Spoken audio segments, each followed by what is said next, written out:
Pagi itu dingin di akhir November ketika Grace berjalan ke restoran kecil di sudut Maple Street sambil memegang tangan mungil putrinya. Jari-jarinya gemetar karena kedinginan. Namun, gemetarnya bukan hanya karena cuaca. Itu karena lapar, malu, dan lelah. Putrinya yang berusia 3 tahun, Lily, menggenggam tangannya erat-erat, mata birunya yang besar mengamati ruangan yang terang dan hangat yang dipenuhi dengan aroma panekuk, telur, dan kopi yang menenangkan. Grace telah berjalan bermil-mil pagi itu setelah mobil tua yang ditinggalinya tidak mau menyala. Itu bukanlah rumah yang layak, tetapi hanya itu yang tersisa setelah dia kehilangan pekerjaan dan kemudian apartemennya. Dia tidak datang ke restoran untuk makan. Dia datang untuk mencari kehangatan, hanya untuk beberapa menit, untuk duduk, bernapas, dan berpura-pura sejenak bahwa hidupnya kembali normal. Dia memiliki beberapa koin di sakunya, bahkan tidak cukup untuk membeli secangkir kopi, tetapi dia berharap tidak ada yang memperhatikannya cukup lama untuk memintanya pergi. Grace mendudukkan Lily di bilik paling pojok, dekat pintu, matanya menatap gugup ke arah pelayan yang tampak terlalu sibuk untuk peduli. Pipi Lily memerah karena angin, dan sweater merah muda kecilnya sudah tipis, tetapi wajahnya berseri-seri dengan rasa heran yang polos yang hanya dimiliki seorang anak setelah mengalami kesulitan. Jika Anda percaya bahwa kebaikan dan kesempatan kedua dapat mengubah hidup, luangkan waktu sejenak untuk menyukai video ini, membagikannya dengan orang lain, dan berlangganan saluran ini. Tindakan kecil Anda mungkin menginspirasi orang lain untuk membuat perbedaan besar hari ini. Saat mereka duduk di sana, Grace mencoba mengalihkan perhatian Lily dengan kata-kata lembut tentang pancake khayalan dan sirup hangat, mengatakan kepadanya bahwa mungkin suatu hari mereka akan sarapan di sini bersama. Namun, tatapan Lily melayang, mendarat pada seorang pria yang duduk hanya beberapa meja jauhnya. Pria itu tampak tidak pada tempatnya di restoran kota kecil itu. Seorang pria berpenampilan rapi berusia pertengahan 30-an, mengenakan mantel gelap di atas kemeja yang disetrika.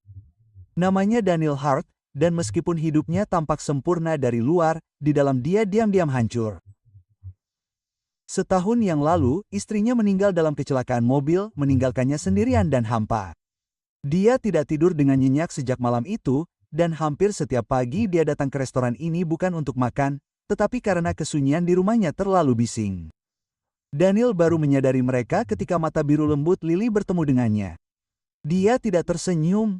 Dia tidak meminta apapun. Dia hanya menatap piringnya. Pancake yang mengepul, telur orak-arik, daging asap yang berkilau di bawah sinar matahari pagi. Itu adalah tatapan yang tidak seharusnya dimiliki anak-anak. Tatapan lapar yang terlalu familiar untuk anak seusianya. Grace menyadarinya dan dengan cepat menarik tangan putrinya. "Ayo, sayang," bisiknya, suaranya gemetar saat dia berdiri. Dia tidak ingin dikasihani siapapun, terutama dari orang asing. Mereka sudah cukup diremehkan oleh tuan tanah, oleh orang-orang yang menganggap tunawisma adalah sebuah pilihan, dan oleh mereka yang percaya kebaikan memiliki tanggal kedaluarsa. Dia berbalik untuk pergi dengan tenang, menundukkan kepalanya, berdoa agar tidak diperhatikan. Tetapi Daniel melihatnya. Ia melihat sepatu usang di kakinya, gemetar di tangannya, dan mata gadis kecil itu masih terpaku pada piringnya. Sesuatu di dalam dirinya, sesuatu yang telah lama terkubur dalam kesedihan, bergejolak. Ia tidak bisa berpaling. Tanpa berpikir, ia memanggil pelayan dan meminta 2 piring tambahan. Grace hampir sampai di pintu ketika suara pelayan menghentikannya. "Nyonya," kata pria di sana, "sarapan ditanggungnya jika Anda ingin duduk." Grace membeku. Wajahnya memerah karena malu. Ia ingin mengatakan tidak. Tetapi kemudian ia merasakan tangan kecil Lily mencengkeram tangannya lebih erat.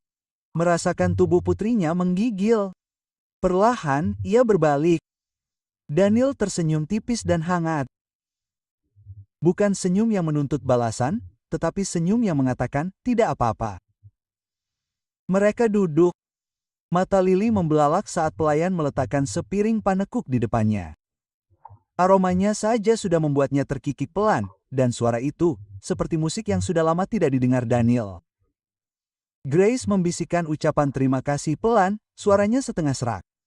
Gigitan pertama yang Lily makan membuat mata Grace berkaca-kaca. Ia memalingkan wajahnya, berpura-pura melihat keluar jendela, tetapi Daniel memperhatikan air mata yang jatuh ke lengan bajunya. Untuk beberapa saat, tak seorang pun dari mereka berbicara. Suara dentingan piring memenuhi keheningan, dentingan piring, obrolan samar para pelanggan tetap di pagi hari, dan suara kopi yang dituang.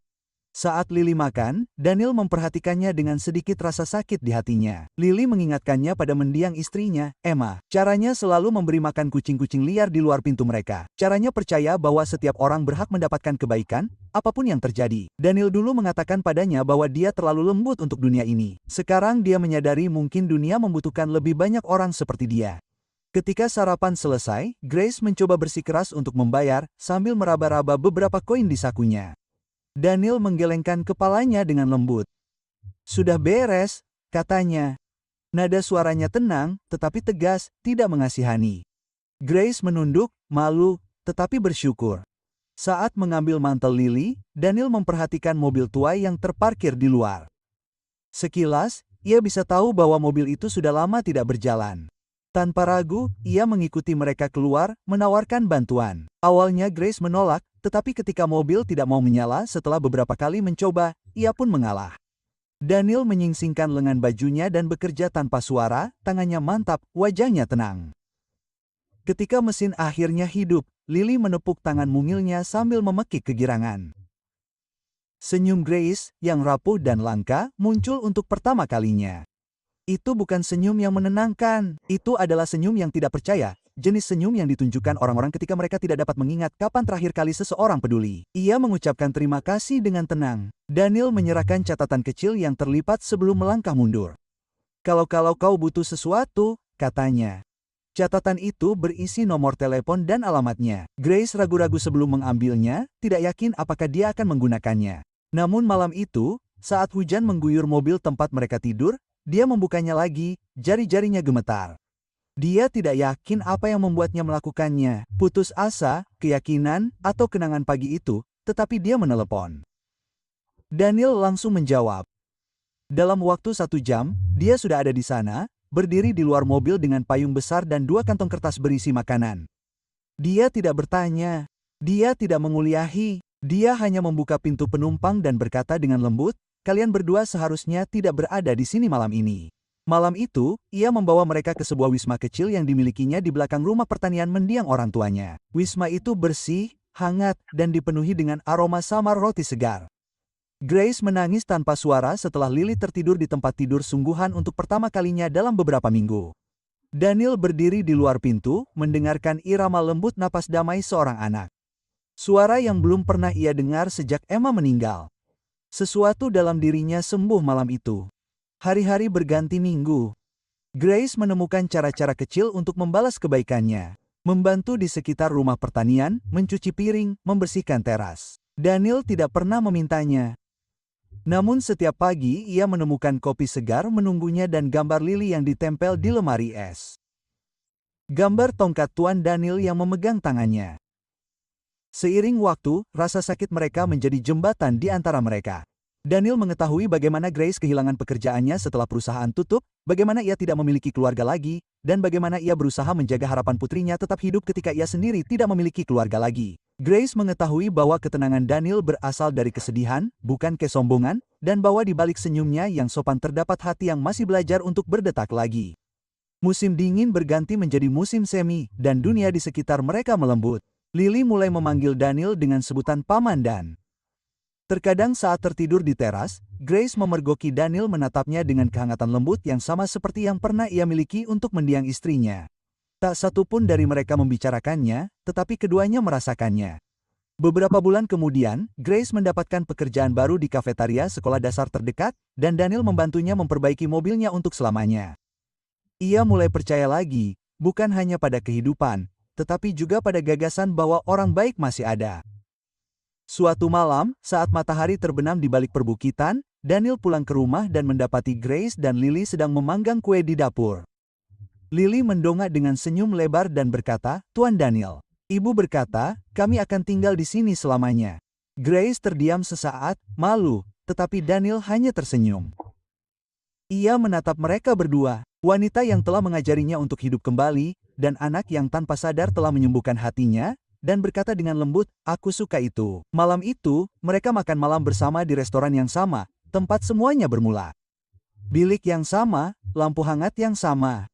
Hanya saja kali ini, Grace tidak mencoba pergi dengan tenang. Dia tertawa, Lily terkikik. Dan hati Daniel yang tadinya hancur, terasa utuh kembali.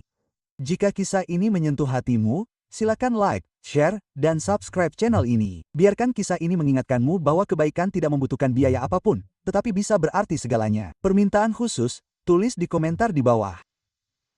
Kebaikan tetap ada jika kamu percaya bahwa satu tindakan kasih sayang dapat mengubah hidup selamanya. Dan saat lampu restoran berkedip lembut di atas mereka, Daniel menyadari sesuatu yang mendalam. Terkadang Tuhan tidak menjawab doa melalui mukjizat. Dia menjawabnya melalui orang-orang. Grace dan Lily adalah jawabannya dan dia adalah jawaban mereka.